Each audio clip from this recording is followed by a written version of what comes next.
یو کس وایي چې آیا دا خبره درسته ده چې رسول الله صلی الله علیه وسلم بعضې کسانو ته د اوښ د میتیازو څکلو حکم کړی هغوی بیماران، او دا خبره درسته ده؟ بخاري شریف کې ده چې رسول الله صلی الله علیه وسلم څخه خلک راغلی او د اورینۍ قبیلې هغه بیمار شول، ناجوړه شو، خېټې بیماری کې مبتلا شو.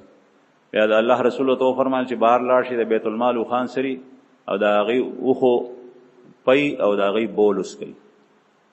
نو دا حکم چې رسول الله صلی الله علیه وسلم کړی اگر که په دې کې تاویل هم شته، لیکن بعضې حضرات وایي چې د الله رسول ته هغه چونکې پیغمبرو په ذریعه د وحی دا معلومه شوي وه چې د دې خلکو شفا په دې کې متعین ده. نن سبا یو کس میتیازې نشي څکلی ځکه چې هغه ته یقینا د دې خبرې پته نه لګي چې دا شفا دې کې متعین ده.